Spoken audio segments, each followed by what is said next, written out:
إن الحمد لله نحمده ونستعينه ونستغفره ونعوذ بالله من شرور أنفسنا ومن سيئات أعمالنا من يهده الله فلا مضل له ومن يضلل فلا هادي له وأشهد أن لا إله إلا الله وحده لا شريك له وأشهد أن محمدا عبده ورسوله يا أيها الذين آمنوا اتقوا الله حق تقاته ولا تموتن إلا وأنتم مسلمون يا أيها الناس اتقوا ربكم الذي خلقكم من نفس واحدة وخلق منها زوجها وبث منهما رجالا كثيرا ونساء واتقوا الله الذي تساءلون به والأرحام إن الله كان عليكم رقيبا يا أيها الذين آمنوا اتقوا الله وقولوا قولا سديدا يصلح لكم أعمالكم ويغفر لكم ذنوبكم ومن يطع الله ورسوله فقد فاز فوزا عظيما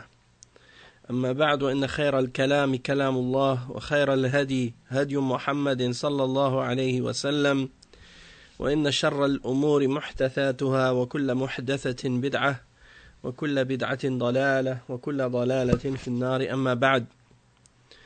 Donc on commence maintenant la troisième partie dans cette réponse et cette clarification des propos de Mohamed Nadir et la réponse donc à certaines de ses prétentions au sujet du ilm al-kalam.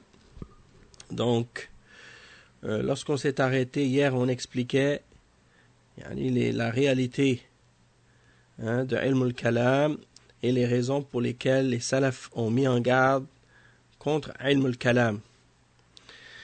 Et ça, c'est bien entendu après avoir cité toutes les paroles des imams et les citations des ulama de Ahl Sunnah sur les mises en garde contre ilm al-kalam et ainsi de suite.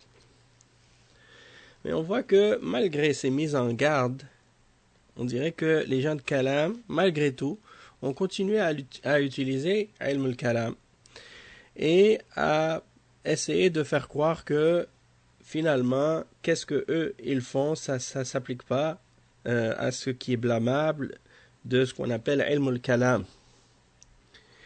Et on va expliquer aujourd'hui comment justement ces gens de kalam déforment les critiques des salafs pour essayer de s'exclure des mises en garde et justement du tabdi', le fait que les salafs ont déclaré les gens de kalam comme étant des mubtadi'a.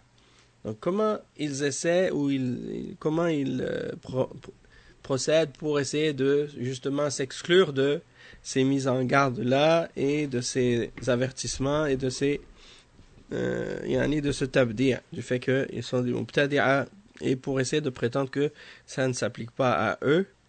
Donc ils ont ramené quelques shubuhat à ce sujet-là, et donc on va clarifier certains de ces exemples. Et parmi ces explications-là, il y a les explications suivantes.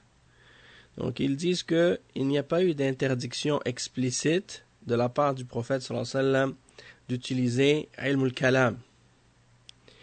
Et ils disent que le prophète sallallahu alayhi wa sallam n'a pas dit que d'utiliser ilm al-kalam c'est interdit, ou celui qui recherche à établir la religion ou la preuve de la croyance en se basant sur ilm al-kalam que c'est un innovateur. Donc en voulant dire que il n'y a pas de texte explicite et spécifique sur ilm al-kalam, et donc parce qu'il n'y a pas ça, on ne peut pas le condamner, soi-disant. Donc ça, c'est une de leurs shubuhat.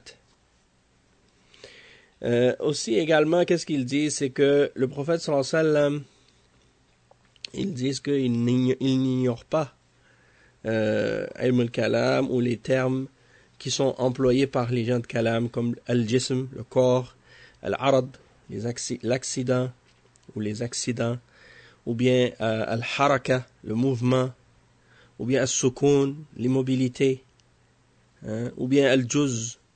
Al-juz, c'est-à-dire dans le sens de une portion ou une partie de la matière, comme par exemple l'atome, hein, ou des choses comme ça.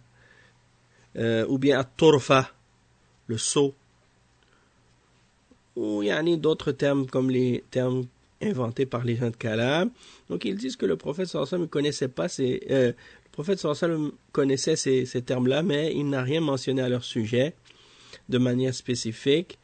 Il dit parce que ces choses-là ou ces sujets-là ne se sont pas présentés à son époque en particulier. Donc c'est pour cette raison-là qu'il n'avait pas de raison d'en parler ou de ne pas en parler.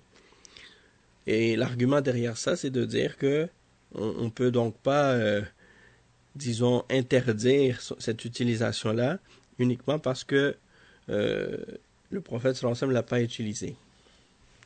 Ok, donc ils disent également que les fondements des questions dont traite Ilm al-Kalam sont présents dans le Coran et dans la Sunna de façon générale et non en détail. Donc ça c'est une autre prétention de leur part, subhanallah.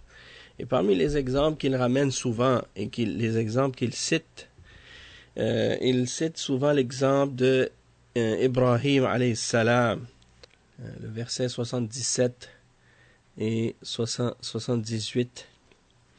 En fait, ça commence avec les versets 76, 77 et 78. Et on voit dans ces versets-là le discours de Ibrahim alayhi salam, hein, lorsqu'il il donne cet exemple ou ces exemples lorsqu'il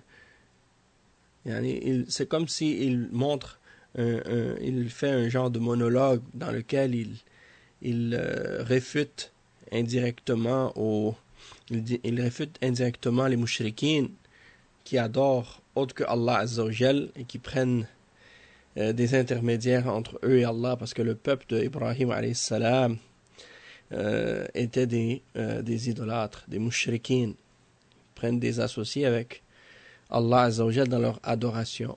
Donc ils adoraient Allah Azza wa Jal, mais ils adoraient également avec lui d'autres divinités, et ils les représentaient par des statues et par des images et par des astres et ainsi de suite. Alors Ibrahim alayhi salam veut leur montrer en même temps la fausseté de ce qu'ils font, la fausseté de leurs idoles. Et il ne faut pas oublier que, parce que certains parmi les philosophes ou les gens de Kalam ont utilisé ces versets-là pour dire, regardez, il s'est posé des questions, il a observé, hein? C'est ça ce qu'ils disent justement, ils utilisent cet exemple-là pour essayer de prouver que la première obligation pour le mukallaf, la personne qui est responsable religieusement, c'est de réfléchir. Il commence en mentionnant les astres et la lune et ensuite le soleil. Puis il mentionne que il n'aime pas ces astres-là parce que elles disparaissent, hein? Elles ne restent pas. Justement, les gens de Kalam, ils utilisent cette histoire-là pour essayer de prouver ou de démontrer que la première obligation pour le mukallaf, le musulman qui a la responsabilité de ses actes, qui a sa raison, le mukallaf, la première obligation pour lui c'est an-nazar, hein, la réflexion. Et il se base justement sur ce genre de verset parce que pour eux, ça vient justement directement des propos des philosophes qu'ils disent que la première obligation c'est de réfléchir sur le monde, de réfléchir sur la création pour justement arriver à douter de tout, puis soi-disant d'essayer de rebâtir sa croyance individuelle en se basant sur sa raison, hein, sur la logique, selon le système de logique établi par les philosophes. Donc ça c'est cette idée qu'ils ont, et ils attribuent ça à Ibrahim alayhi salam. Sauf qu'ils oublient une chose très importante, c'est que Ibrahim alayhi salam c'est pas un philosophe, c'est un prophète d'Allah Azza wa Jal. Et donc Allah Azza wa Jal lui a donné la révélation Et par conséquent, il est déjà guidé. Donc quand il donne ce discours-là, et quand il fait cet exposé-là, c'est pas pour essayer de montrer à son peuple qu'il doute en qui mérite réellement d'être adoré, ou que le Créateur est le seul Dieu, le seul qui mérite l'adoration, c'est Allah Azza wa Jal, parce que Ibrahim, alayhi salam, il le sait parfaitement, que c'est Allah seul qui mérite d'être adoré, et que les astres et la lune et le soleil ne méritent pas l'adoration. Hein? Il n'est pas en train de se poser des questions, parce que il est un prophète d'Allah. Hein? Il le sait déjà, ces choses-là. Mais il est en train de faire cette démonstration pour faire réfléchir son peuple. Hein? Pour faire réfléchir son peuple à ce sujet-là. Il argumente avec son peuple. C'est pas dans le but de leur prouver l'existence d'Allah non plus, parce que le peuple d'Ibrahim alayhi salam croyait déjà en Allah. Il croit déjà en l'existence d'Allah Azza wa Jal, le Créateur. Sauf qu'ils prennent avec lui des partenaires dans l'adoration. Et c'est pour ça que Ibrahim alayhi salam leur donne ces exemples-là pour leur faire comprendre la fausseté de ce qu'ils adorent en dehors d'Allah, et non pas pour leur faire accepter ou leur faire croire qu'il y a un créateur qui existe, comme si c'était des gens qui croyaient pas en l'existence d'Allah. Et une des preuves de ça, si vous voulez regarder par exemple des versets qui ont été révélés dans cette histoire, à propos de cette histoire dans Surat Al-An'am, les versets 75, hein, Allah Azza wa Jal, il commence à parler d'Ibrahim alayhi salam, et le verset 75-76, il mentionne l'exemple des étoiles, hein, ou bien des astres. Ensuite, il mentionne la lune dans le verset 77, et il mentionne ensuite le soleil dans le verset 78, et dans le verset 79, regardez qu'est-ce que Ibrahim dit. Inni wajjahtu wajhiya lilladhi fatara as-samawati wal arda hanifan wa ma ana min al-mushrikin. C'est-à-dire, et je tourne mon visage vers celui qui a créé les cieux et la terre en étant hanif, c'est-à-dire en me détournant des idoles et en adorant Allah exclusivement, et je ne suis pas du nombre des mushrikines, de ceux qui font du shirk en donnant des partenaires à Allah dans l'adoration. Donc on voit dans ce verset-là, hein, ce point-là qui est clair, et aussi le verset dans Surat Az-Zukhruf dans lequel Allah Azza wa Jal il mentionne, il dit وإذ قال إبراهيم لأبيه وقومه إنني براء مما تعبدون إلا الذي فطرني فإنه سيهدين وجعلها كلمة باقية في عقبه لعلهم يرجعون. Donc dans ce verset-là, Allah Azza wa Jal mentionne que Ibrahim il dit à son père et à son peuple, je me désavoue, je suis innocent de ce que vous faites comme shirk, de ce que vous adorez, hein, je me désavoue de ce que vous adorez, de tout ce que vous adorez, hein, excepté de celui qui m'a créé. Hein, parce que c'est lui qui va me guider. Donc c'est la preuve que le peuple d'Ibrahim croit en Allah et savent, hein, qui est Allah, le Créateur.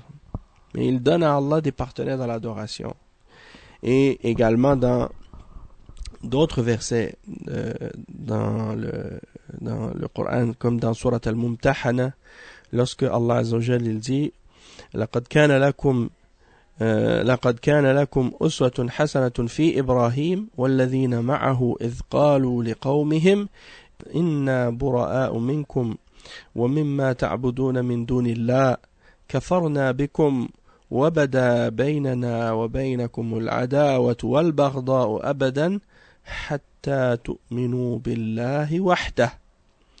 Donc Allah Azza wa Jal il mentionne donc dans Surat Al-Mumtahana ce verset dans lequel il dit, et lorsque il y avait certes Abraham et ceux qui ont cru avec lui un bel exemple, lorsqu'ils dirent à leur peuple, nous nous désavouons de vous et de ce que vous adorez en dehors d'Allah. Hein? Donc ça prouve que ils connaissent Allah. Hein? Ils adorent des êtres en dehors d'Allah. Hein? kafarna bikum, nous vous renions, et entre vous et nous, l'animosité et la haine s'est installée jusqu'à ce que vous acceptiez de croire en Allah seul. Ça veut dire qu'ils croient en Allah, mais ils croient en d'autres avec lui, et ils adorent d'autres avec lui. Donc ça, c'est la preuve, encore une fois, que la croyance en Tawhid al-Rububiyya, c'est quelque chose qui est fitri, qui fait partie de la nature profonde de l'être humain. Et que ça ne nécessite pas de preuves, puisque l'être humain, il est déjà convaincu de ça. Et le peuple d'Ibrahim, alayhi salam, il croyait déjà en Tawhid al-Rububiyya.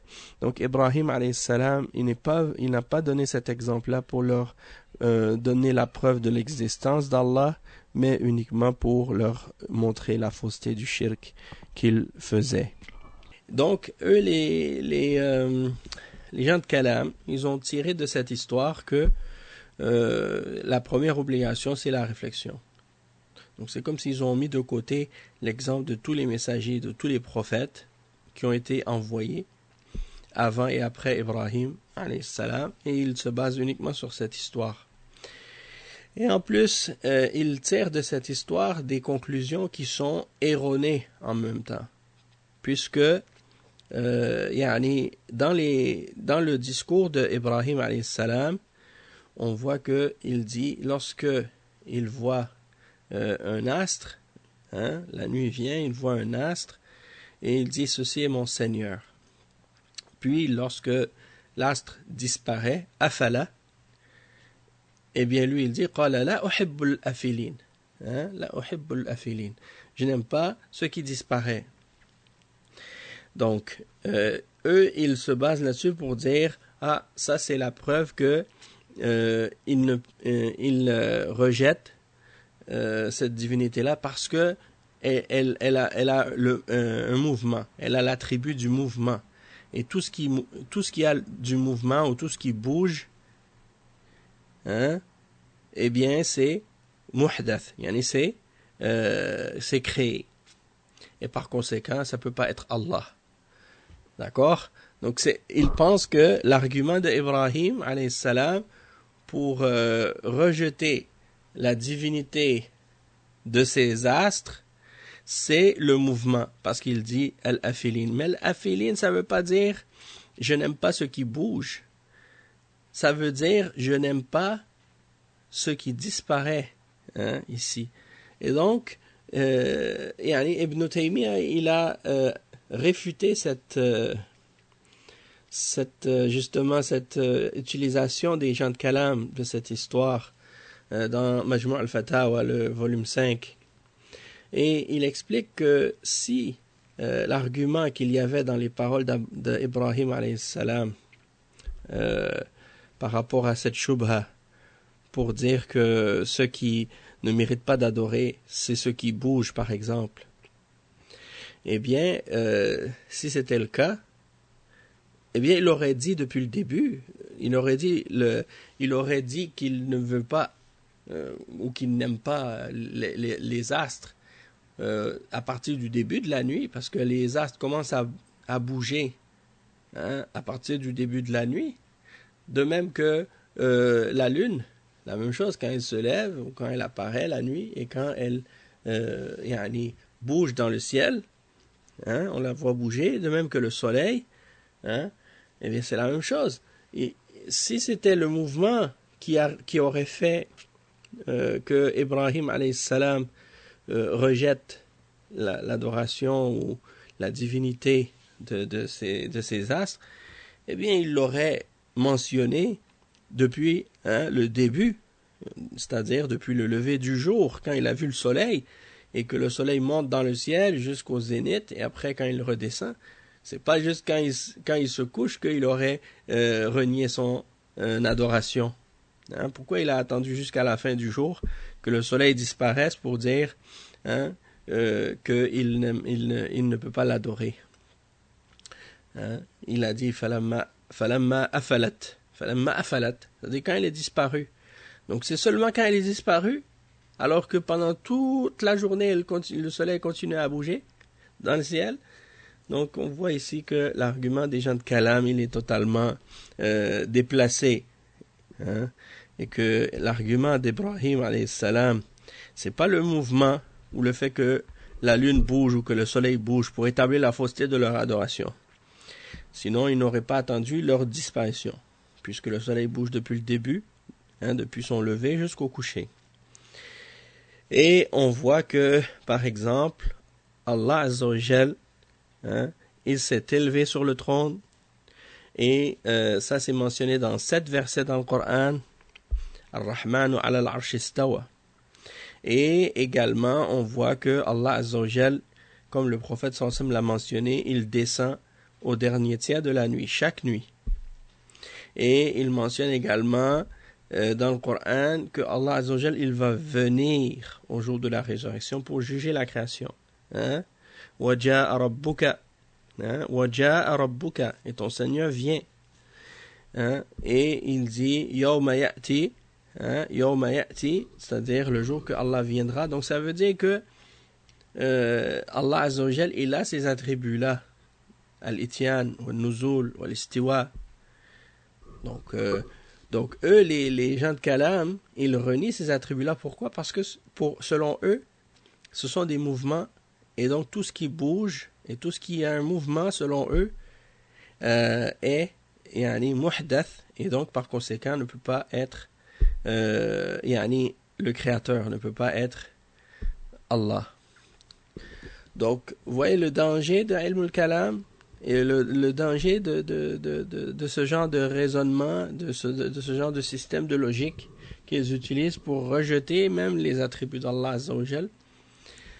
Donc, ça c'est comment ils utilisent l'argument d'Ibrahim et comment ça n'a rien à voir avec Ilm al-Kalam. Quand Ibrahim alayhi salam essaie de montrer justement à son peuple que Allah seul mérite d'être adoré, et qu'il dit, quand il voit l'astre, ça c'est mon Seigneur, hein, Cheikh al-Islam Ibn Taymiyyah, il explique, il dit, quand il dit ça, c'est pas pour leur dire, hein, pour dire à son peuple que quand il dit ça c'est mon Seigneur, que Ibrahim alayhi salam disait ça dans le sens que ça c'est mon Seigneur, dans le sens du Seigneur des mondes. Non, c'est pas ça qu'il voulait dire. Cheikh al-Islam Ibn Taymiyyah, il dit, لكن الحق أن إبراهيم لم يقصد هذا ولا كان قوله هذا ربي أنه رب العالمين ولا اعتقد أحد من بني آدم أن كوكبا من الكواكب خلق السماوات والأرض وكذلك الشمس والقمر ولا كان المشركون قوم إبراهيم يعتقدون ذلك بل كانوا مشركين بالله يعبدون الكواكب ويدعونها ويبنون لها الهياكل ويعبدون فيها أصنامهم وهو دين القلدانيين والكشدانيين والصابئين المشركين لا الصابئين الحنفاء وهم الذين صنف لهم السر المكتوم في السحر ومخاطبة النجوم كتابه على دينهم. على كل حال, ici le Cheikh Ibn Taymiyyah, il explique que Ibrahim, c'était pas quand il disait ceci est mon Seigneur, il n'a pas l'intention, ou son intention ce n'était pas de dire ceci est le Seigneur des mondes. Hein? Et il dit il n'y a personne parmi les êtres humains dans l'histoire qui a cru que un astre quelconque ou le soleil ou la lune avait créé les cieux et la terre. Hein? Personne n'a cette croyance-là. Même et je dis souvent ça quand j'explique aux frères par rapport au tawhid. Il n'y a aucun, par exemple, même en Inde, là où les gens adorent par exemple toutes sortes de statues et d'idoles, il n'y a aucun d'entre ces mouchriquins de l'Inde qui s'imagine que la statue qu'il est en train d'adorer a créé les cieux et la terre. Hein? Ils savent très bien que ces objets-là ou ces choses-là n'ont aucun pouvoir, n'ont aucune capacité, hein? N'ont que ce ne sont pas elles qui ont créé les cieux et la terre. Ils savent très bien que ce ne sont pas elles qui ont créé les cieux et la terre. Ils le savent parfaitement. Mais ils les adorent en dehors d'Allah Azza wa Jal, hein, et ils construisent des temples, hein, pour les adorer, et ils les invoquent en dehors d'Allah ou avec Allah Azza wa Jal. Donc, c'est des intermédiaires ou des intercesseurs qu'ils font entre eux et Allah.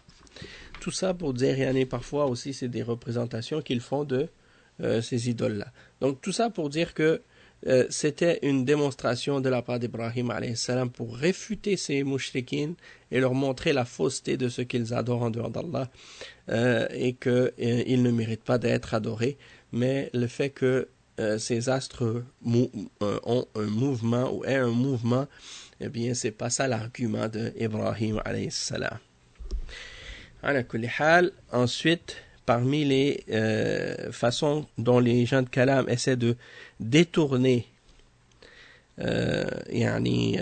les paroles des salafs à leur sujet, c'est lorsque, par exemple, ils disent que si ilm al-kalam, et ce qui est interdit dans ilm al-kalam, c'est l'utilisation de termes, par exemple, des termes nouveaux comme al-jawhar, l'essence, ou al-a'rad, les accidents, ainsi que d'autres termes étrangers de ce genre, eh bien, ils disent, si c'est le cas, alors c'est simple comme problème.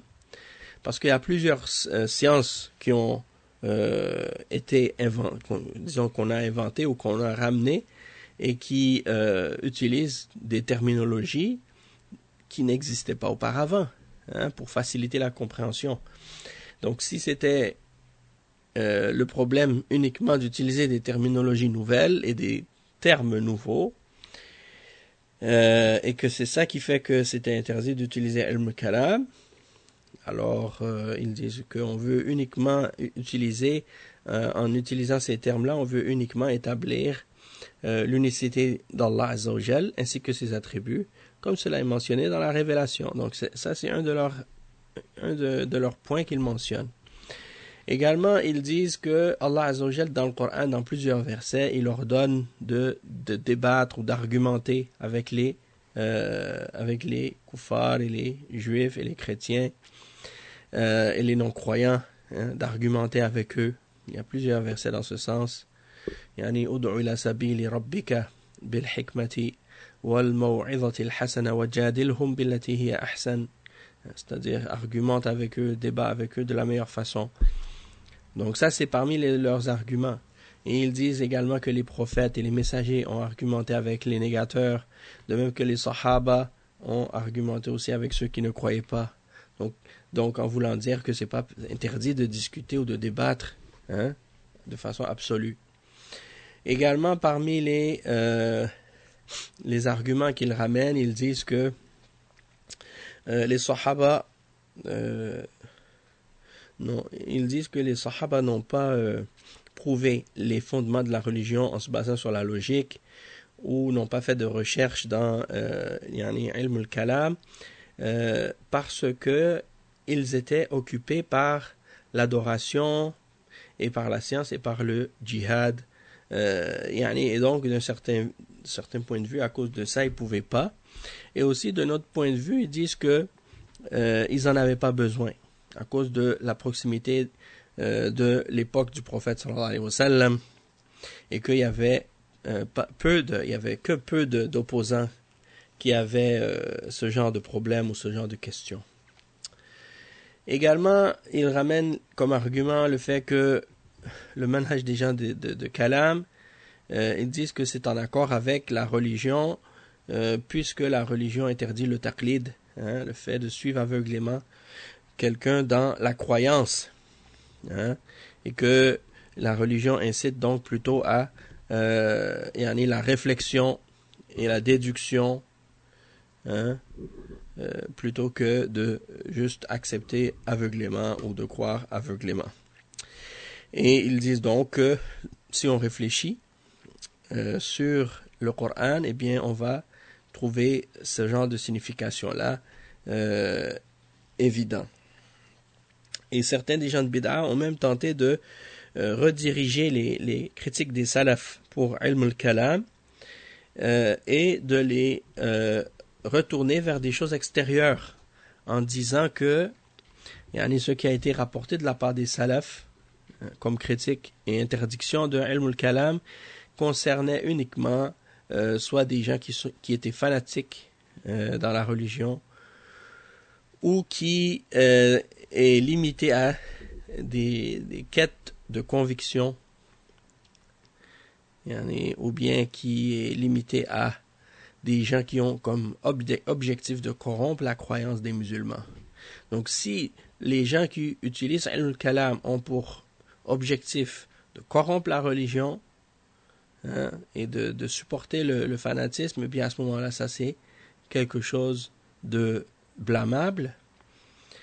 Mais si c'est pour défendre la vérité, pour défendre la croyance des salafs et la religion, alors à ce moment-là, c'est pas blâmable. Ça, c'est un de leurs arguments. Et d'autres écrivains contemporains, des auteurs contemporains, ils ont essayé justement de mettre de l'avant l'importance du kalam et de montrer le rôle des gens de kalam, et d'expliquer l'importance de cette méthodologie rationnelle qu'ils ont inventée dans la façon de gérer les questions qui concernent la croyance et la religion. Et en contrepartie, ils mentionnent par exemple les affrontements qu'il y a eu, par exemple, entre les gens de kalam et les mu'tazila, ou d'autres parmi les gens de kalam, et ils prétendent que ces gens-là avaient un attachement très ferme au texte de la charia, et que justement il n'y a pas de mal finalement, puisqu'ils ont défendu la religion contre ces gens-là grâce à Ilm al-Kalam.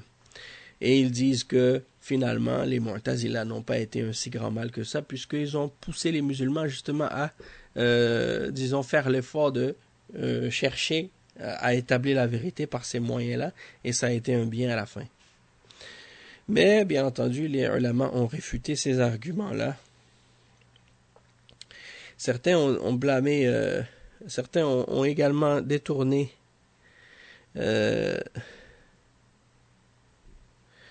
certains ont essayé également de déformer les critiques de l'imam al-Shafi'i, en particulier quand il a mis en garde contre Ilm al-Kalam et les gens de Kalam.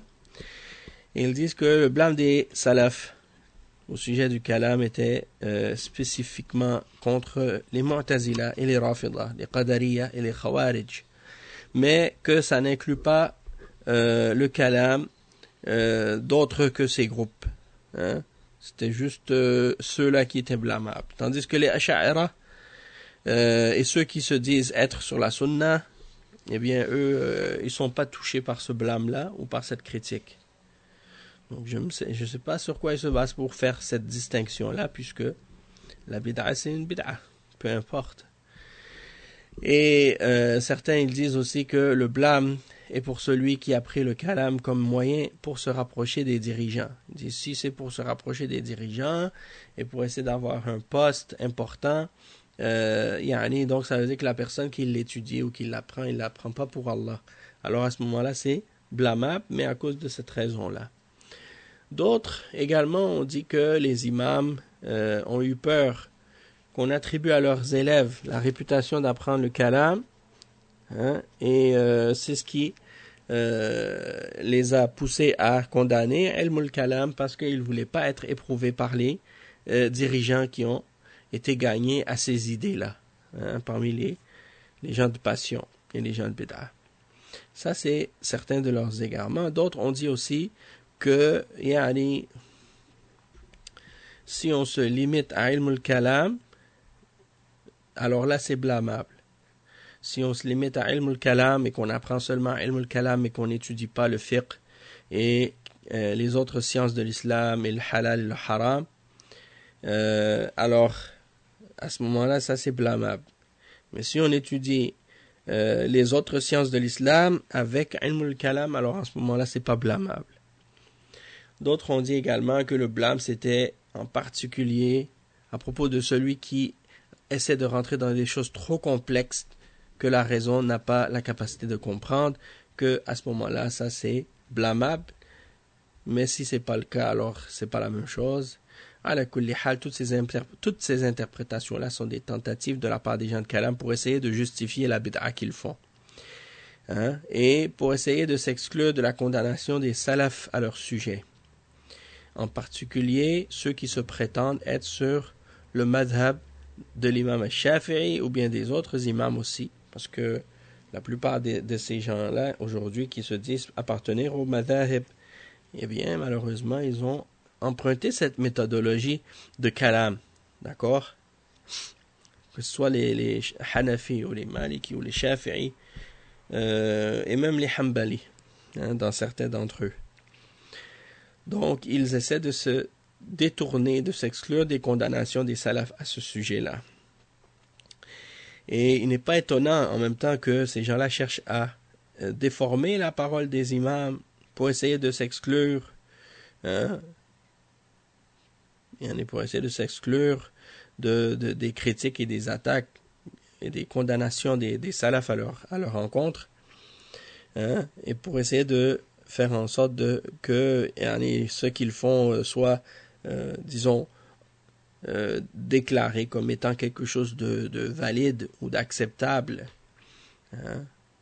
Et la raison pour ça, c'est un petit peu comme ceux qui, par exemple, vont essayer de justifier les innovations qu'ils font. Et ils vont utiliser pour ça l'argument qu'il y a des bonnes bid'ah. Il y a des mauvaises, ils disent il y a des mauvaises bid'ah, mais il y a aussi des bonnes bid'ah, donc il ne faut pas condamner toutes les bid'ah. Et bon, c'est la même chose qu'ils font ici avec Ilm al-Kalam. Ils disent, oui, c'est vrai, il y a des gens qui utilisent Ilm al-Kalam d'une mauvaise façon, mais il y a aussi une bonne façon de l'utiliser, soi-disant. Donc, il n'est pas étonnant que ces gens-là agissent de cette manière, parce que c'est l'attitude des gens de la fausseté, de façon générale, d'agir de cette façon, pour essayer de rendre leur bid'a en accord, et pour essayer de faire croire que ce qu'ils font n'est pas en contradiction avec ce que leurs imams ont enseigné. Car des gens, car ce sont des gens qui interprètent faussement et déforment la religion, et ils ont de la préséance dans ce genre de comportement-là, puisqu'ils ont déformé la parole d'Allah et de son messager déjà. Donc s'ils sont capables de déformer la parole d'Allah et de son messager, eh bien c'est évident que ils sont également capables de déformer la parole des ulama. Hein? Et c'est pas difficile pour eux, puisqu'ils n'ont pas de gêne, ils n'ont pas de honte. Et comme on a expliqué déjà le fait que ces gens-là, par exemple, quand ils trouvent des versets dans le Coran ou des hadiths qui établissent et affirment les attributs d'Allah Azza wa Jal dans les actions ou dans les attributs de son être, ils les renient, hein? Et ils pensent que le fait de prendre le sens apparent de la révélation, eh bien que ça c'est des fondements de la mécréance, eh bien donc si des gens sont capables de dire ce genre de propos-là, alors il n'y a rien qui les empêche de déformer des paroles claires et explicites de l'imam al-Shafi'i et des autres ulama dans la condamnation de Ilm al-Kalam. Et quand on regarde les paroles des imams à ce sujet-là, on voit qu'il n'y a pas d'ambiguïté, que tout est extrêmement clair, et que, ici on regarde les livres des gens de Kalam et des Asha'ira en particulier, eh bien on voit clairement le danger de ce qu'il y a dans ces enseignements-là. C'est pas trop compliqué si tu regardes juste dans Jawharat al-Tawhid par exemple et le Sharh, eh bien tu vois tout de suite les paroles graves et le danger de ces enseignements-là, subhanallah. On voit également aussi comme certains d'entre les gens qui ont eu recours à Ilm al-Kalam, parmi les Asha'ira et les Maturidiyya, ils cherchent à fuir des critiques des imams de Ahl Sunnah, hein. Même les 4 imams des Madahib qui ont critiqué Ilm al-Kalam, ils disent non, ça c'est seulement, ils disent, le blâme est seulement pour ceux qui utilisent le kalam qui est blâmable, c'est-à-dire le kalam tel qu'il fut utilisé par les Jahmiya et les Mu'tazila. Mais toutefois, ils prétendent que Ilm al-Kalam tel que eux l'utilisent, ça rentre pas dans ce qui est blâmable, car un kalam le kalam qu'ils font, c'est un kalam qui est louable. Et la réponse à cette shubha, c'est comme on l'a expliqué, que tout ce qui est dans le kalam, c'est quelque chose qui est blâmable sans exception. C'est comparable à la shubha qu'ils essaient d'amener au sujet de la bid'a quand ils disent qu'il y a des bonnes et des mauvaises bid'a. Et la preuve que si quelqu'un, par exemple, a des doutes à ce sujet-là, et qu'il n'est pas convaincu que ilmul kalam c'est totalement blâmable, la preuve à ce sujet, c'est que le ilmul kalam que les salafs et que les gens de kalam ont eux-mêmes critiqué de façon sévère, eh bien on voit que le fruit de ce ilmul kalam a eu comme résultat la négation des attributs d'Allah Azza wa Jal, comme la négation de al-ulu, le fait que Allah Azza wa Jal est élevé au-dessus de sa création, et la négation de l'attribut de al-istiwa, le fait que Allah Azza wa Jal est au-dessus de son trône, et la négation de al-nuzul, le fait que Allah Azza wa Jal descend au dernier tiers de la nuit, chaque nuit, et qu'il descend au ciel de la dunya, le dernier des cieux. Donc ça, c'est des choses qui sont affirmées par les hadiths authentiques, et eux, ils nient ça. Et ça les a même amenés aussi à nier la parole d'Allah Azza wa Jal, parce qu'ils disent que le Coran est créé, Allah al-Musta'an. Ou bien ils disent que le Coran qu'on lit et qu'on récite, c'est pas le Coran, parce que pour eux, comme j'expliquais déjà, la parole d'Allah, c'est une parole intérieure qui n'est composée ni de lettres et qui n'est pas non plus audible, et ils l'appellent al-kalamun nafsi, ou bien al-ma'na al-qa'im bin nafs. Donc c'est à l'intérieur de l'être d'Allah Azza wa Jal, et non pas une parole comme celle qu'on récite lorsqu'on récite le Coran. Ils disent même que c'est une parole qui est éternelle, c'est-à-dire elle n'a pas de début, elle n'a pas de fin. Elle n'est pas composée de lettres, ni de sons, et ainsi de suite. Ça, c'est pas la définition de la parole d'Allah telle qu'elle a été affirmée par Ahlus Sunnati wal Jama'a. Parce que Allah Azza wa Jal, quand il dit qu'il parle, eh bien ça veut dire qu'il a l'attribut de la parole. Et que cette parole, cet attribut de la parole d'Allah, elle est reliée à sa volonté. Donc, il parle comme il veut, quand il veut. Il parle quand il veut et il dit ce qu'il veut. Mais ces gens de Kalam, eux, ils ne croient pas ça. Parce qu'ils croient que l'attribut d'Allah Azza wa Jal de la parole, c'est un attribut éternel, comme les attributs de son être. Ils ne croient pas que c'est un attribut d'action que Allah peut faire quand il veut. Et que,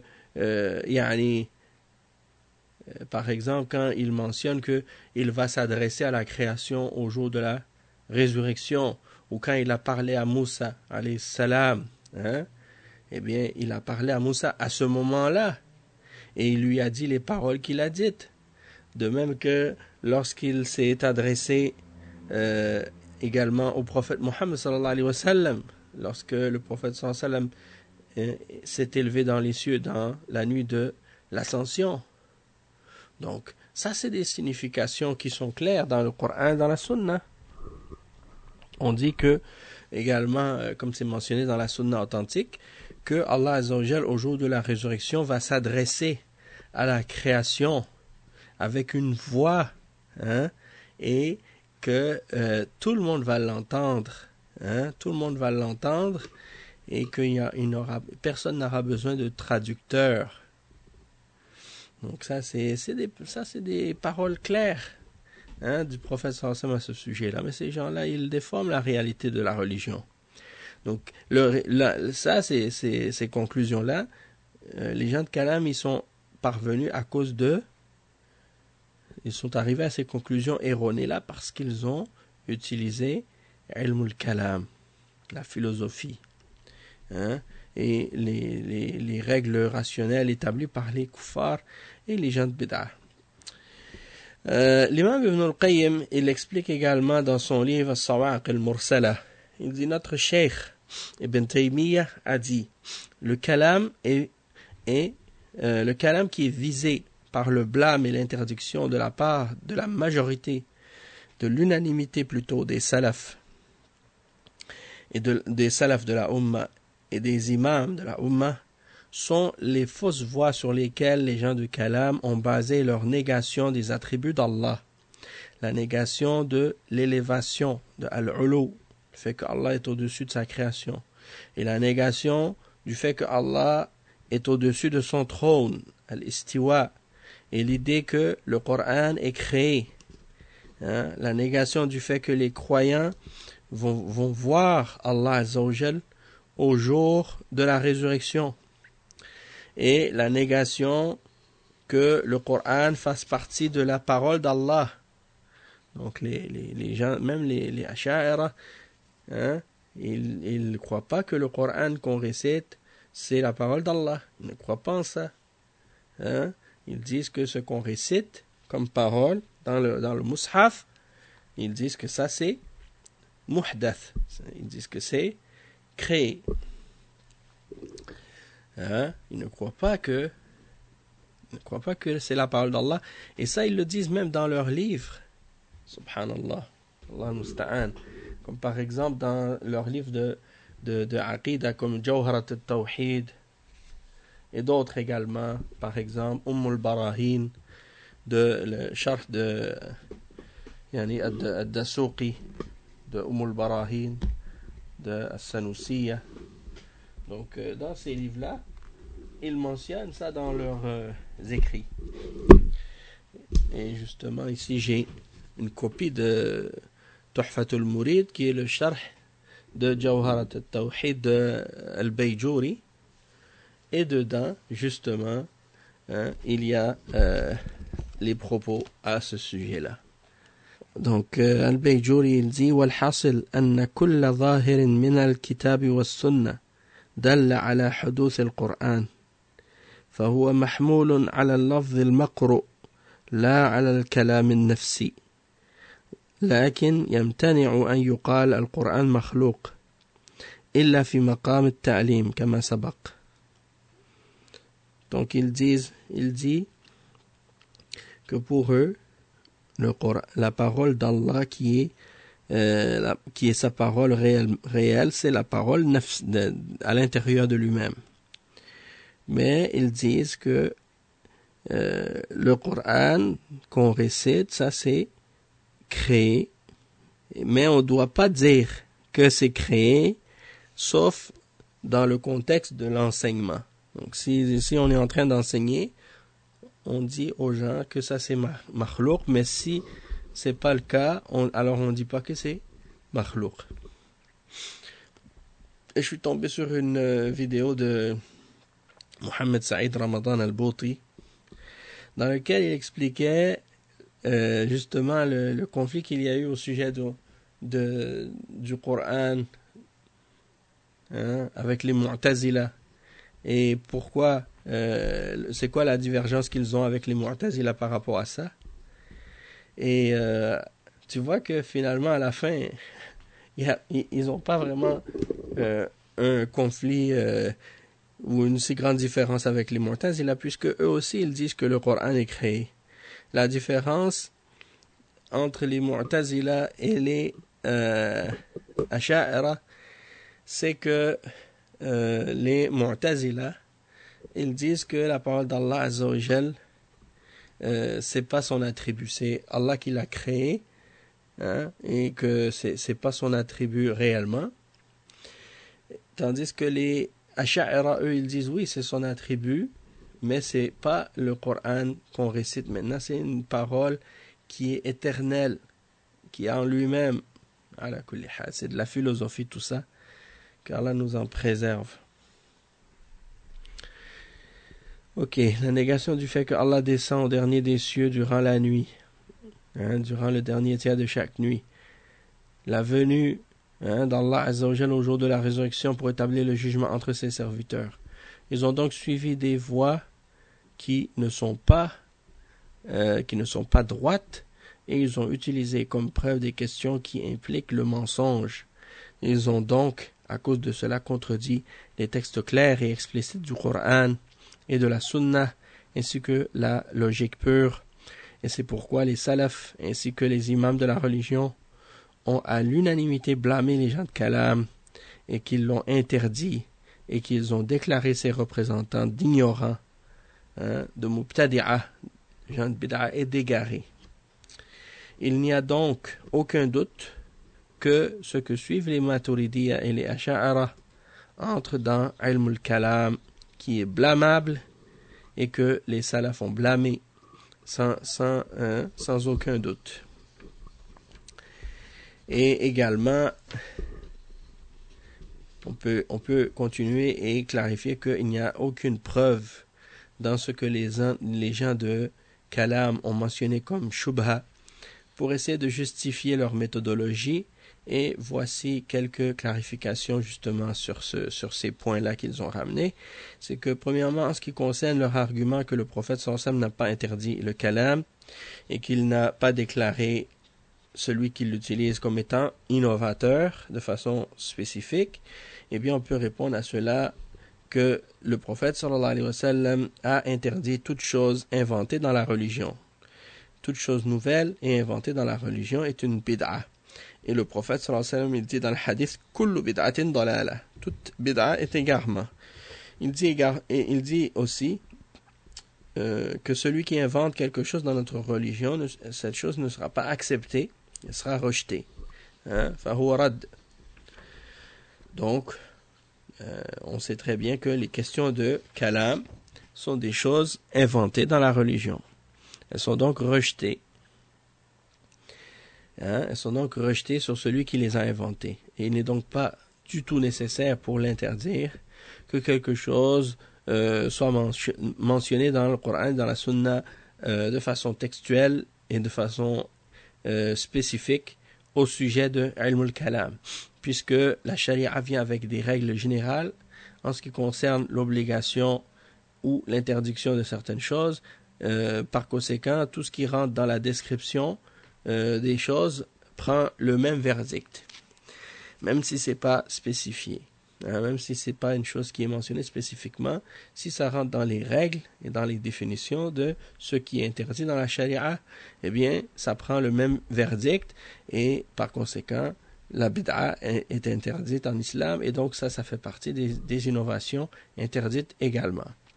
En ce qui concerne l'idée que le prophète sallallahu alayhi wa sallam connaissait les terminologies des gens de kalam comme al-jism, le corps, ou al-a'rad, ou al-turfa, eh bien on peut répondre à ça en disant que ces terminologies-là sont inventées après la mort du prophète sallallahu alayhi wa sallam.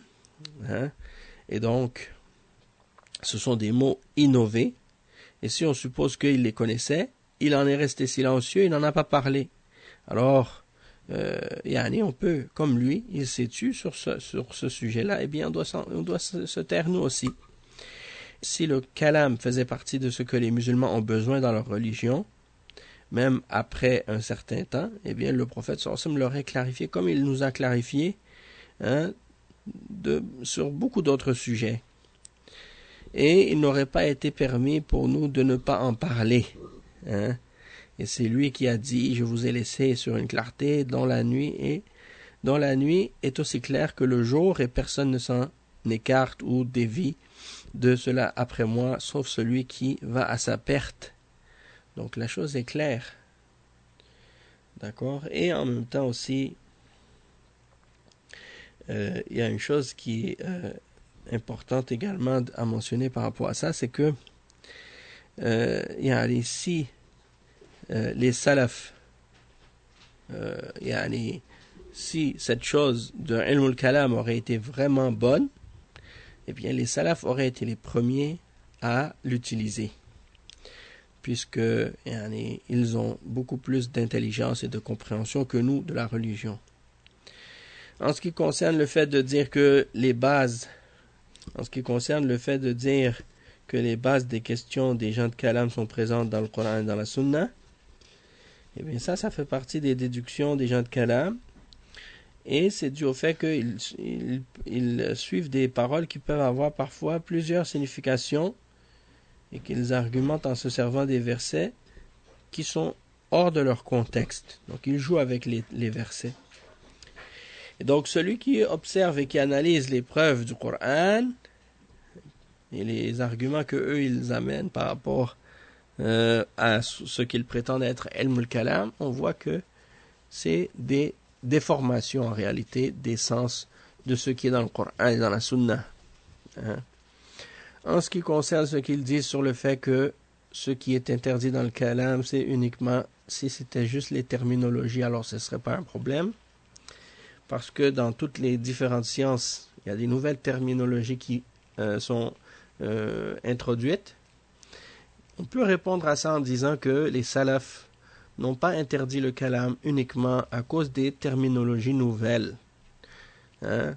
Parce que les terminologies, le problème n'est pas avec le terme lui-même. Si les terminologies sont basées sur des significations qui sont correctes et vraies, qui respectent la charia, à ce moment-là, il n'y a pas de mal.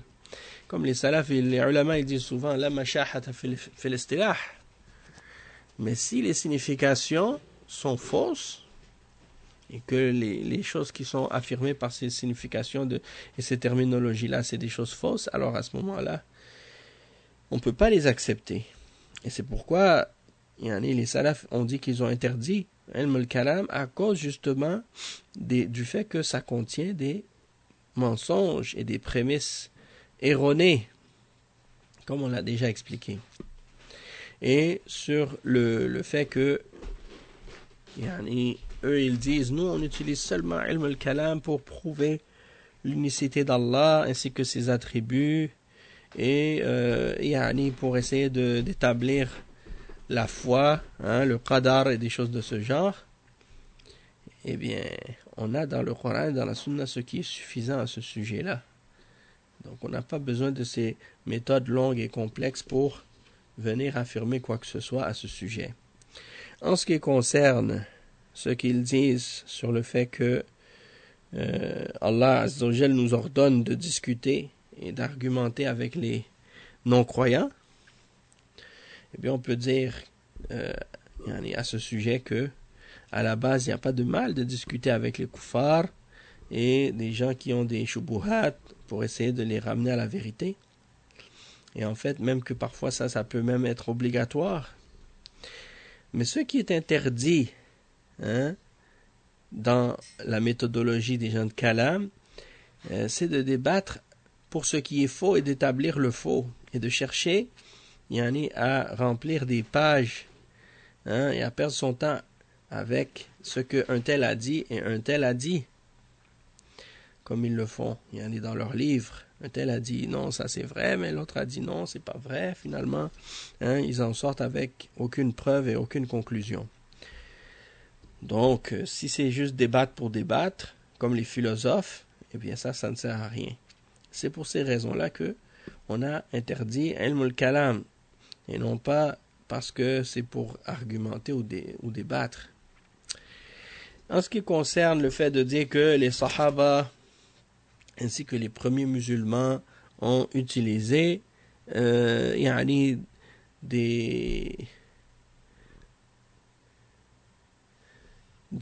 c'est-à-dire lorsqu'ils prétendent que également les salafs eux n'ont pas utilisé ilm al-kalam pour traiter des questions de croyance parce qu'ils étaient occupés par la science, par l'adoration ou par le djihad.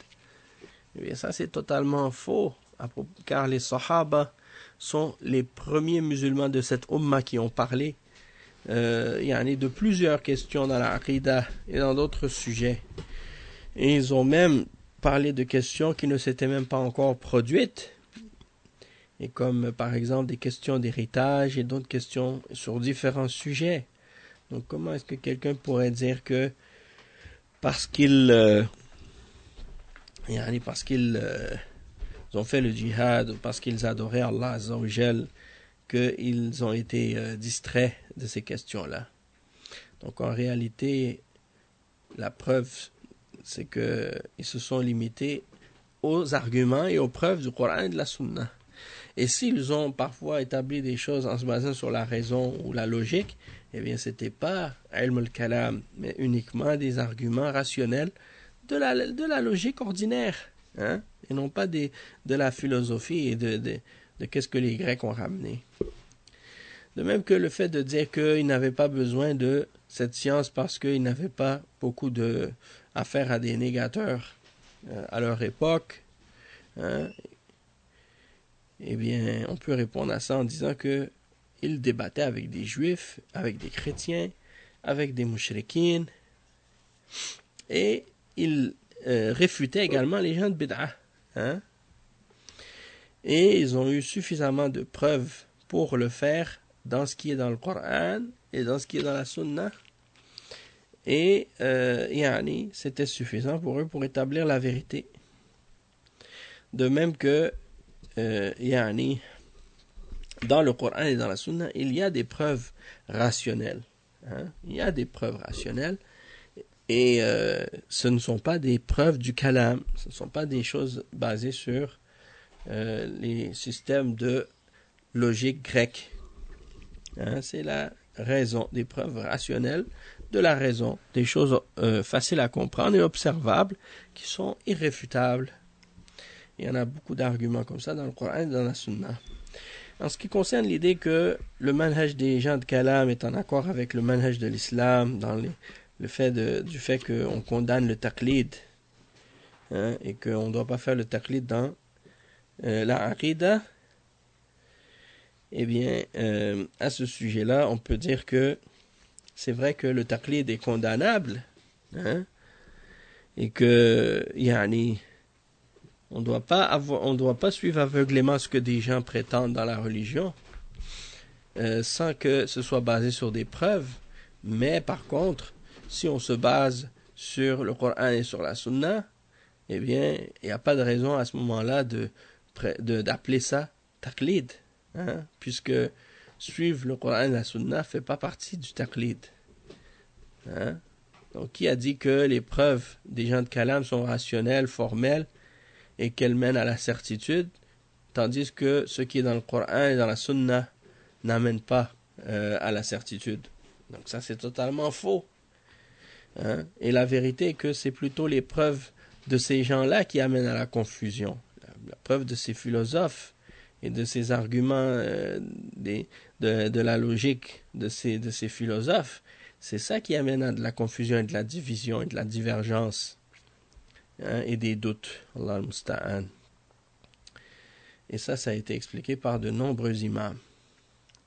Maintenant, on voit que les salafs, comme on l'a déjà dit, ils ont réfuté beaucoup de bid'a et de gens de bid'a, et ils n'ont jamais eu besoin pour le faire d'utiliser ilm al-kalam. Et la preuve, c'est que on voit par exemple dans les débats qu'il y a eu avec les différentes sectes, hein, quand les gens de bid'a les sahaba ont débattu avec certains des innovateurs, de même que les tabi'in et les autres par la suite, ils n'ont pas eu recours à la philosophie ou à la dialectique ou à la sémantique, hein, ou à la scolastique ou à la philosophie des Grecs ou quoi que ce soit de ces choses-là pour débattre avec les innovateurs et les khawarij. Et on voit l'exemple justement même de Abdullah ibn Abbas lorsqu'il est parti débattre avec les khawarij. Il n'a pas utilisé la philosophie. Il n'a pas parlé de al-arad wal-huduth wal-ajsam, les corps, les accidents, les trucs de ce genre. Il n'a pas mentionné rien de ça. Au contraire, il leur a mentionné des preuves rationnelles en se basant sur le Coran et la Sunna. Et puis, subhanallah, ils ont réussi à convaincre beaucoup de gens. Même le prophète sallallahu alayhi wa sallam, dans sa da'wa, il n'a jamais utilisé de ilm al-kalam. Pourtant, regardez combien de gens ont cru en lui et l'ont suivi. Hein, sans avoir recours à la philosophie, subhanallah, ou à ces ilm al-kalam. Et c'était des gens qui ne croyaient pas en Coran, qui ne croyaient pas en la Sunna. Mais il les a appelés à l'islam et ils ont cru. Hein? Donc, qui est arrivé avec cette idée de croire que si on n'a pas utilisé la méthode de ilm al-kalam, on ne peut pas convaincre quelqu'un qui ne croit pas en la révélation? Hein? Donc, Abdullah ibn Abbas, son débat avec les Khawarij, il est connu, il est célèbre. Et donc, il est parti à leur rencontre, et quand il est arrivé à Al-Harura, il leur a donné le salam, et ils ont répondu « Bienvenue à toi, ô Ibn Abbas ». Et ils l'ont critiqué par rapport à ses habits. Et il leur a répondu, il leur a dit « De quoi me blâmez-vous » Il dit « J'ai vu le prophète sallallahu alayhi wa sallam porter des plus beaux habits que moi. » Et il leur a cité le verset dans Surat Al-A'raf « قُلْ مَنْ حَرَّمَ زِينَةَ اللَّهِ الَّتِي أَخْرَجَ لِعِبَادِهِ وَالطَّيِّبَاتُ مِنَ الرِّزْقِ » Vous voyez comment il les réfute avec des versets. Dit, qui interdit la parure d'Allah qu'il a produite pour ses serviteurs, ainsi que les bonnes nourritures. Alors ils ont dit, qu'est-ce qui t'amène? Il leur a dit, je viens de la part des sahaba du messager d'Allah, et des muhajirin et des ansar, pour vous transmettre ce qu'ils disent. Et c'est en leur présence que le Coran fut révélé. Et ils sont plus savants que vous au sujet de la révélation. Le Coran fut révélé parmi eux. Aucun d'entre vous ne fait partie d'eux. C'est-à-dire, aucun d'entre vous ne fait partie des Sahaba. Et certains d'entre eux disent, ne discutez pas avec Quraysh, parce que Abdullah ibn Abbas, il est de Quraysh. Il dit, parce que Allah dit à leur sujet, Bal hum qawmun khasimun, ce sont plutôt des gens disputeurs. Subhanallah. Vous voyez comment ils utilisent le Coran en dehors de son contexte. Et Abdullah ibn Abbas leur a dit, je n'avais jamais vu de gens faire autant plus d'efforts dans l'adoration que ces gens-là. Leur visage portait les signes des gens qui veillent la nuit en prière, et leurs mains, leurs genoux indiquaient qu'ils priaient beaucoup. Et certains d'entre eux dirent, nous allons lui parler et nous allons débattre avec lui. Et il dit, je dis, dites-moi ce que vous reprochez aux neveux, aux neveux et aux gendres du messager d'Allah, Ali radiallahu anhu, ainsi qu'aux muhajirin et aux ansar. Ils ont dit, on leur reproche trois choses. Alors il a dit, c'est quoi? Ils ont dit, premièrement, il fait juger des hommes dans les affaires d'Allah. Alors que Allah dit, inil hukmu illa lillah, le jugement n'appartient qu'à Allah. Donc ils ont dit, qu'est-ce que des hommes ont à faire dans le jugement d'Allah? Je dis, voilà une première chose. Ils dirent, en ce qui concerne la deuxième, nous lui reprochons qu'il a combattu et qu'il n'a pas pris d'esclaves ni de butin de guerre. Or, si ceux qu'il a combattus sont des kuffars, eh bien, il est permis de les prendre comme esclaves et de prendre leur butin. Mais si ce sont des croyants, il n'est pas permis de les combattre. Je dis, voilà le deuxième point. Et quel est le troisième? Ils dirent, il n'a pas pris le titre de Amir al-Mu'minin, prince des croyants. Et c'est donc qu'il est le prince des mécréants. Je dis, avez-vous d'autres points à part ceux-là? Ils dirent, cela est suffisant pour nous. Je leur dis, que dites-vous si je vous cite du Coran et de la Sunna, ce qui réfute vos points? Êtes-vous d'accord? Ils dirent oui. Donc, je pourrais vous lire toute l'histoire au complet, mais je pense que juste là, justement, ce que Abdullah ibn Abbas vient de mentionner, c'est suffisant. Puisqu'il dit, que dites-vous si je vous cite le Coran et la Sunna, si je cite du Coran et de la Sunna ce qui vous réfute? Est-ce que vous acceptez? Est-ce que vous êtes d'accord? Ils ont dit oui. Donc ça veut dire que l'argumentation contre les gens de bid'ah, et contre les kuffars, ou contre les égarés, les hérétiques, ou les gens de passion, c'est avec l'épreuve de la révélation. C'est pas avec le fait d'inventer des méthodes des Grecs pour essayer d'établir la preuve ou la vérité du Coran et de la Sunna. Puisqu'on sait très bien que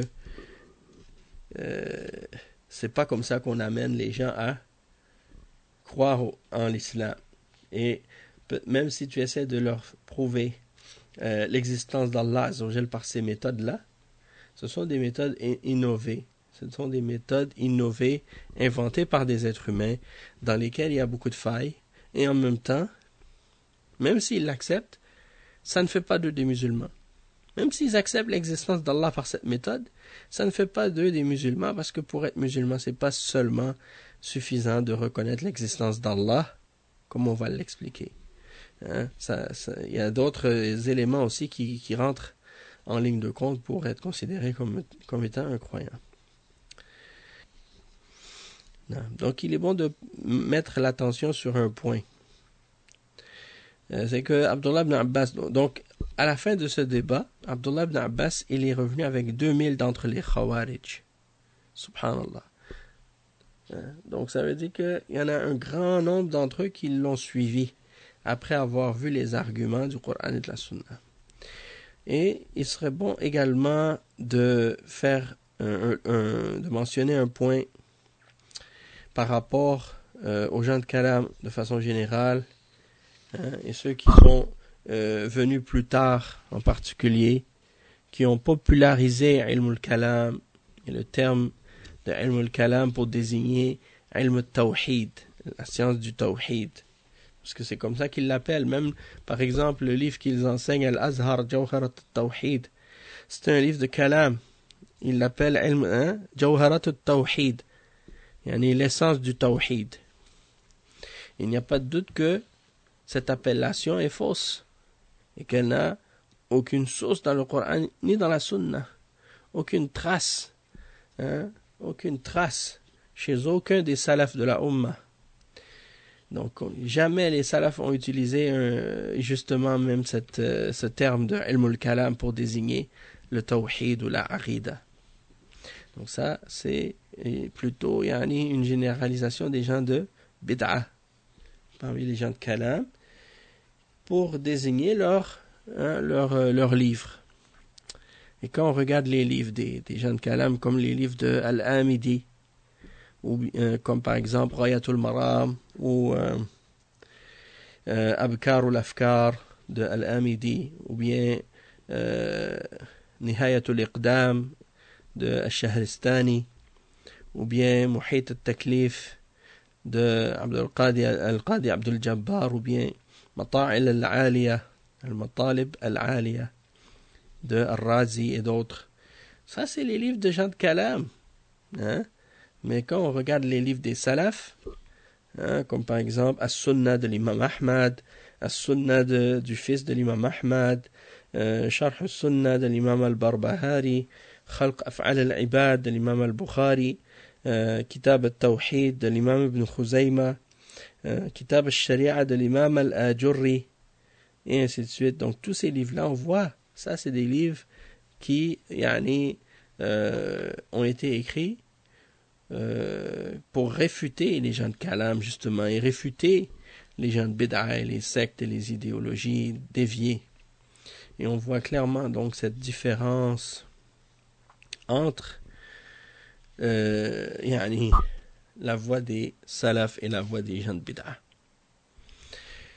De plus, une chose qui a été établie également, qui a été mentionnée par plusieurs d'entre les ulama d'Ahl Sunnah, c'est que les gens de Kalam sont les gens qui ont le plus de doutes au moment de la mort.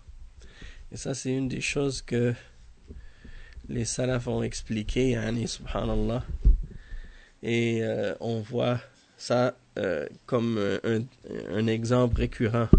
Et même Al-Ghazali lui-même, il dit justement au sujet des gens de Kalam, il dit Ahlul Kalam ashaddu an-nasi shakkan 'inda al-maut.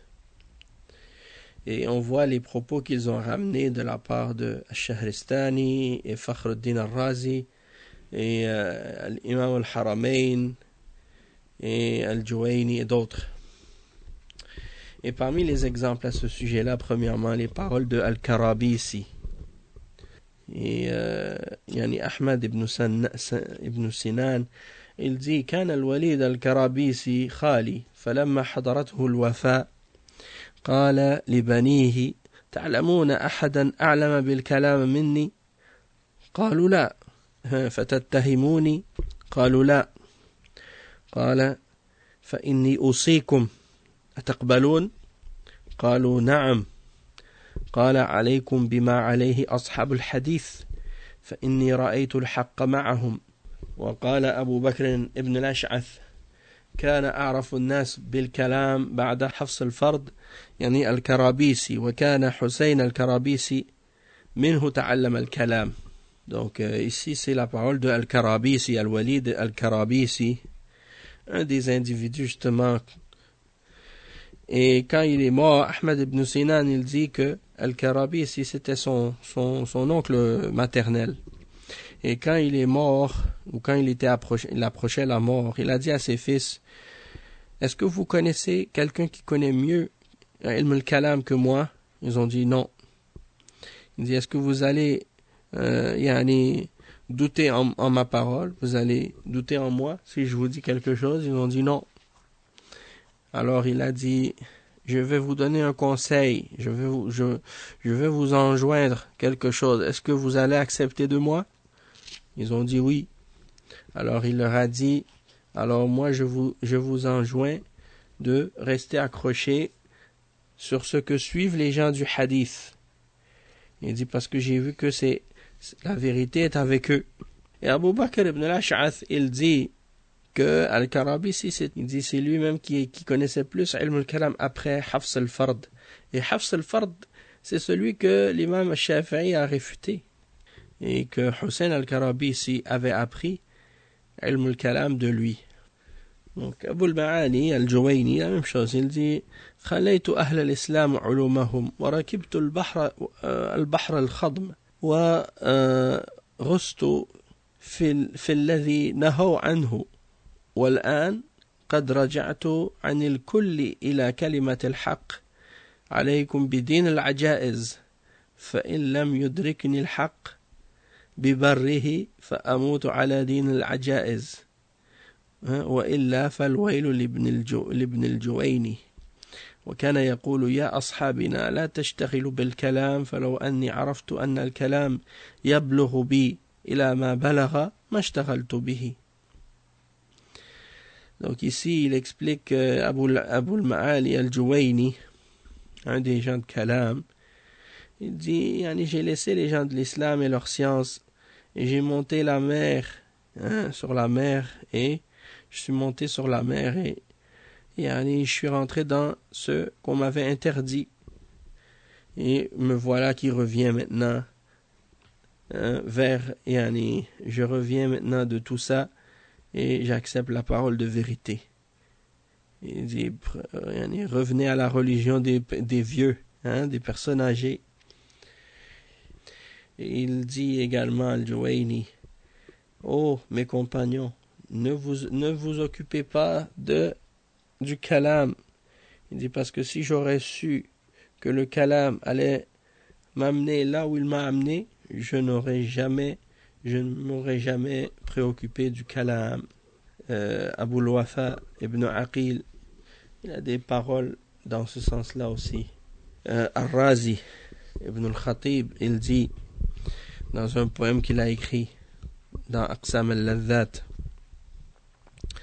دي نهاية إقدام العقول عقال وأكثر سعي العالمين ضلال وأرواحنا في وحشة من جسومنا وحاصل دنيانا أذى ووبال ولم نستفد من بحثنا طول عمرنا سوى أن جمعنا فيه قيل وقالوا وكم من جبال قد علت شرافتها رجال فماتوا والجبال جبال. Donc ici, il mentionne que tu t'en vas vers la raison, mais à la fin, tu es bloqué. La plupart des efforts des gens, c'est de l'égarement. Et nos âmes sont étrangères dans nos corps. Et on n'a rien obtenu de notre dunya excepté des malheurs. Et on n'a rien fait de tout ce qu'on a cherché dans notre vie. On n'a rien profité excepté qu'on a ramasser qu'est-ce qu'un tel a dit et qu'est-ce que l'autre a dit. Donc c'est pour dire qu'on a perdu notre temps dans Ilm al-Kalam. Et Mohammed ibn Abd al-Karim al-Shahristani, il dit لعمري لقد طفت المعاهد كلها وسيرت طرفي بين تلك المعالم فلم أرى إلا واضعا كف حائر على ذقن أو قارعا سن نادم. Donc il explique que il est allé dans tous les centres et les endroits où on apprend. Et il a fait le tour de tous ces endroits. Et il n'a rien vu excepté des gens confus, avec la main posée sur leur menton, ou bien des gens qui regrettent, des gens qui sont dans le regret. Donc tout ça pour dire que ces gens-là, ils ont regretté d'avoir perdu leur temps dans Ilm al-Kalam. Allah al-Musta'an. Également aussi, il y en a certains d'entre les gens de Bid'a qui utilisent parfois l'exemple de Ibn Taymiyyah, parce que Ibn Taymiyyah a réfuté les philosophes et il a réfuté les gens de Kalam. Et si tu regardes les écrits d'Ibn Taymiyyah, tu vois clairement ça. Il a fait des livres pour réfuter les gens qui utilisaient Ilm al-Kalam et qui réfutent, pour réfuter les philosophes. Tu vois par exemple son livre Dar al-Ta'arud bayn al-Aql wa al-Naql et son livre qui réfute Al-Razi qui s'appelle Talbis al-Jahmiyya et aussi d'autres livres qu'il a écrits comme pour réfuter les Mu'tazila. Et son livre Naqdul Mantiq, ala kulli hal, il réfute les philosophes, c'est connu, Ibn Taymiyyah. Donc certains ils disent mais pourquoi vous critiquez Al-Ghazali, vous critiquez les gens de Kalam et les ulama qui ont utilisé le Kalam, alors que Ibn Taymiyyah il a étudié le Kalam, il a réfuté les gens de Kalam avec leur méthode, parce que c'est ça un de leurs arguments aussi. Ils disent il y a rien de mal d'utiliser leur méthode pour les réfuter avec leur langage, le langage des philosophes. Eh bien, vous allez voir ici que cet argument-là est pas tout à fait correct, parce que Ibn Taymiyyah il a utilisé leur méthode, mais il ne croyait pas en leur méthode. C'est-à-dire qu'il était convaincu que leur méthode était fausse. Il démontrait la fausseté de cette méthode. Mais il l'utilisait uniquement juste pour les réfuter. Et c'est comme si pour dire que pour montrer sa fausseté, il faut la connaître. Si tu ne la connais pas, tu ne peux pas montrer sa fausseté. Tandis que les autres, comme Al-Ghazali et les autres philosophes et les autres gens de Kalam qui utilisaient Ilm al-Kalam, il l'utilisait non pas en croyant qu'elle était fausse, il l'utilisait pour soi-disant utiliser cette méthode pour pour les réfuter, mais il croyait que cette méthode était bonne et qu'elle était vraie. Donc c'est ça une grande différence. Donc Ibn Taymiyyah, il a réfuté Al-Ghazali et d'autres comme lui, parmi les gens de Kalam. Mais c'est pas le seul qui l'a réfuté, il y a beaucoup de savants qui l'ont réfuté aussi. Et on voit les paroles des salafs avant Ibn Taymiyyah qui ont mis en garde contre Ilm al-Kalam. Et même que Al-Ghazali lui-même, il a mis en garde contre Ilm al-Kalam. Il a mis en garde contre Ilm al-Kalam. Et il a écrit même des livres pour essayer de réfuter les philosophes lui-même, en utilisant la logique et la dialectique des philosophes. Dans un livre qui s'appelle Tahafutul Falasifa, Tahafutul Falasifa, il a utilisé et il a écrit un livre aussi qui s'appelle Iljamul Awam an Ilm al-Kalam, c'est-à-dire d'interdire au commun des musulmans d'utiliser Ilm al-Kalam. Et dans ce livre-là, il avertit contre Ilm al-Kalam et il cite également le consensus des salafs au sujet de l'interdiction de Ilm al-Kalam. Mais il se contredit par la suite parce qu'il dit, il fait l'éloge de Ilm al-Kalam, puis il l'utilise dans ses livres. Et il prétend que c'est seulement interdit pour le commun des musulmans, tandis que pour les gens qui sont plus savants, c'est correct pour eux d'utiliser Ilm al-Kalam, alors que les salafs, eux, ils interdisaient Ilm al-Kalam de façon générale. Et une grande différence donc entre Ibn Taymiyyah et Al-Ghazali, justement, c'est que le fait que Ibn Taymiyyah, par exemple, contrairement à Al-Ghazali, Ibn Taymiyyah, quand il a étudié la philosophie, il l'a pas étudié parce qu'il cherchait une vérité ou une certitude, ou à cause d'un doute qu'il avait en lui-même par rapport à la religion de l'islam. Au contraire, Ibn Taymiyyah, quand il a étudié ces sujets-là, il les a étudiés avec une conviction et une ferme connaissance de la aqida des salaf, et que la aqida des salaf est la vérité. Il avait une certitude inébranlable en la véracité des textes de la révélation. Et de plus, Ibn Taymiyyah, il base sa réfutation des philosophes et des gens de kalam sur les textes de la révélation, c'est-à-dire le Coran et la Sunna, et sur la méthodologie des salafs, et non sur la philosophie ou sur le kalam. C'est-à-dire que sa base, c'est le Coran et la Sunna. Puis ensuite, il rajoute par-dessus des arguments rationnels pour les réfuter. Tandis que les autres, eux, eh bien, ils se basent fondamentalement sur les méthodes dialectiques et les méthodes d'Aristote pour essayer d'établir leurs points et leurs arguments. Et il dit, lorsque Ibn Taymiyyah, les ulama ont dit que lorsque Ibn Taymiyyah étudie les philosophes et le kalam, eh bien c'est uniquement pour être en mesure de les réfuter de manière exacte et juste, avec connaissance, rien de plus. Tandis que Al-Ghazali était un défenseur du kalam, et il en faisait comme une de ses bases et un fondement. Il se basait sur ilm al-kalam. C'est très différent. Donc on voit que l'approche des deux, c'était pas du tout le même. Et parmi les contemporains de Al-Ghazali, parmi les savants de son époque, qui ont vécu à son époque ou après lui, il y en a eu de nombreux qui ont critiqué Al-Ghazali, justement, parce qu'il est rentré dans la bid'a des soufis et dans la philosophie, justement.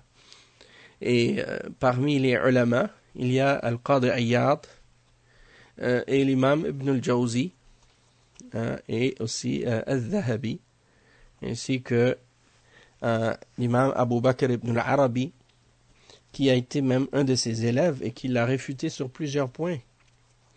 Il dit justement à propos de son cheikh, il dit, Ibn al-Arabi, il dit, notre cheikh Abu Hamid a avalé la philosophie. Puis il a essayé de se faire vomir pour s'en débarrasser, mais il n'a pas été capable de le faire. Et le roi en Andalousie, Ali Yusuf ibn Tashfin, il avait même ordonné de faire brûler les livres, de Al-Ghazali, sous le conseil de tous les ulama de l'époque, justement à cause des égarements des soufis qu'il y avait dans ces livres et les égarements des philosophes.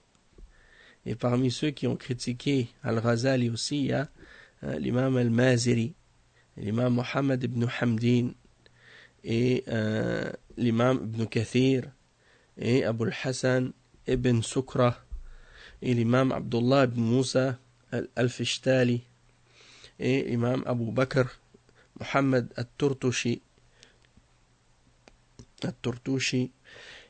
et bien d'autres également. Et Ibn Taymiyyah n'a donc pas été le premier à critiquer Al-Ghazali pour cette raison, et ceux qui lui ressemblent. Et le cheikh Mohammed Khalil Harras, qui était un des savants de Al-Azhar à l'époque en Égypte, et qui avait préparé une thèse de doctorat pour réfuter Ibn Taymiyyah, eh bien le cheikh Khalil Harras, qui était un spécialiste de philosophie et de ilm al-kalam, à l'origine, donc son idée pour sa thèse de doctorat, c'était de réfuter Ibn Taymiyyah.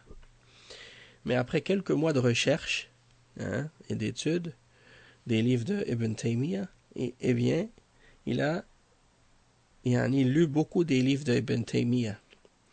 Et au lieu de finalement réfuter Ibn Taymiyyah, comme c'était l'intention à l'origine, eh bien, il a transformé sa thèse en une défense de Ibn Taymiyyah, parce qu'il s'est aperçu après avoir étudié ses livres et ses écrits que Ibn Taymiyyah avait raison dans ce qu'il disait contre les gens de Kalam et contre les philosophes, et qu'il défendait vraiment la aqida des salafs. Et donc il a écrit cette thèse et qu'il l'a intitulée Ibn Taymiyyah as-Salafi. Et c'est un livre qui est publié maintenant, qui existe. Et dans cette thèse, il parle de justement la différence entre l'étude de la méthodologie des gens de Kalam et des philosophes de la part de Ibn Taymiyyah, et il compare cette approche de Ibn Taymiyyah à celle de Al-Ghazali, et il dit cette vaste étude des méthodologies des gens de Kalam et des philosophes accomplie par Ibn Taymiyyah ne fut pas de sa part motivée par le désir d'atteindre une réalité ou pour chercher en celle-ci une guidance et une guérison. Contrairement à ce qu'a fait Al-Ghazali par exemple lorsqu'il a fait le tour des diverses voies pour finalement se jeter dans le giron du soufisme, du tasawwuf, en croyant que c'était la voie qui mène à Allah. Comme il l'a dit lui-même dans son livre Al-Munqiz min ad-Dalal. Et puis à la page 37, il dit dans cette recherche, il dit Ibn Taymiyyah n'avait pas pour objectif, en étudiant les différentes méthodologies de kalam ou de philosophie, de chercher une bonne aqida qu'il aurait adoptée pour lui-même ou par laquelle il aurait invité les gens, mais plutôt ce qui l'a amené à étudier de cette manière profonde la philosophie et les gens de Kalam, il avait comme seule motivation la critique de ces méthodologies-là, et dans le but d'arriver à en faire une critique scientifique loin de toute témérité. Donc ça veut dire que il voulait juste montrer la fausseté de ces méthodologies-là avec connaissance et avec compréhension. Et on voit que en ce qui concerne l'utilisation de Ibn Taymiyyah de la philosophie, Cheikh Al-Fawzan, il parle de ce point-là également, justement, et il réfute Mohammed Saïd Ramadan Al-Bouti au sujet de son livre dans lequel il parle contre la salafiyya, et il ment sur les salafis et sur la salafiyya, et il parle justement dans son livre de Ibn Taymiyyah, et il reproche à Ibn Taymiyyah d'avoir critiqué par exemple Al-Ghazali, d'avoir utilisé Ilm al-Kalam alors que lui-même il le fait. Et donc Cheikh Al-Fawzan il répond à ça en disant à la page 60, il dit à la page 160 du livre de Al-Bouti, Salafiyya, il mélange entre Ilm al-Kalam et la philosophie, et il critique Cheikh al-Islam Ibn Taymiyyah du fait qu'il a permis de débattre avec les gens de Kalam en se servant des mêmes terminologies qu'eux, alors qu'il condamne Al-Ghazali de s'être occupé de la philosophie, comme si il ne savait pas que Ilm al-Kalam et la philosophie sont deux choses différentes et qu'il y a une différence claire entre les deux.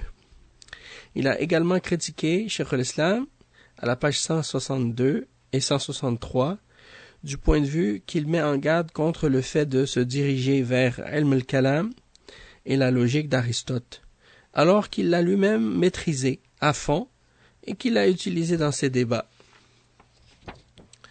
Et la réponse à ce sujet est que Cheikh al-Islam Ibn Taymiyyah avertit contre le fait d'utiliser Ilm al-Kalam pour celui qui ne possède pas un niveau de science assez fort pour lui permettre de se débarrasser de ses effets néfastes, car cela distrait de l'apprentissage du Coran et de la Sunna.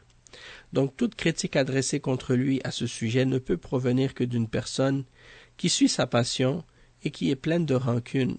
Puis Ibn Taymiyyah ne condamne pas celui qui apprend Ilm al-Kalam ou la logique d'Aristote dans le but de réfuter ceux qui égarent les gens et dans le but de les combattre avec leurs propres armes, mais il condamne seulement celui qui apprend cela dans une autre intention, comme celui qui l'utilise en croyant que cette méthode elle est bonne ou qu'elle est vraie.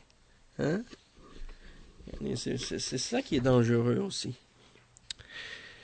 Donc ça clarifie quand même quelques points. Et il reste encore, je pense, une dernière partie, qu'on va consacrer à clarifier, Inch'Allah, certaines erreurs supplémentaires de ce que Mohamed Nadir a mentionné dans sa réponse et dans ses cours au sujet de Ilm al-Kalam et au sujet de certaines questions par rapport à la croyance. Donc on va essayer de réfuter ça en particulier, et en particulier ce que on retrouve dans le poème de Ibn Ashir, justement, sur la question de la croyance. On va expliquer les questions qui ont rapport avec les croyances des Asha'ira et également la réalité de qu'est-ce que signifie le tawhid et d'autres sujets qui ont rapport avec ça, Inch'Allah. Ok, donc on s'arrête ici pour aujourd'hui. Subhanakallah wa bihamdik. Ashhadu an la ilaha illa anta astaghfiruka wa atubu ilayk. Wa sallallahu wa sallam ala nabiyyina Muhammad wa ala alihi wa sahbihi ajma'in. Wassalamu alaikum wa rahmatullahi wa barakatuh.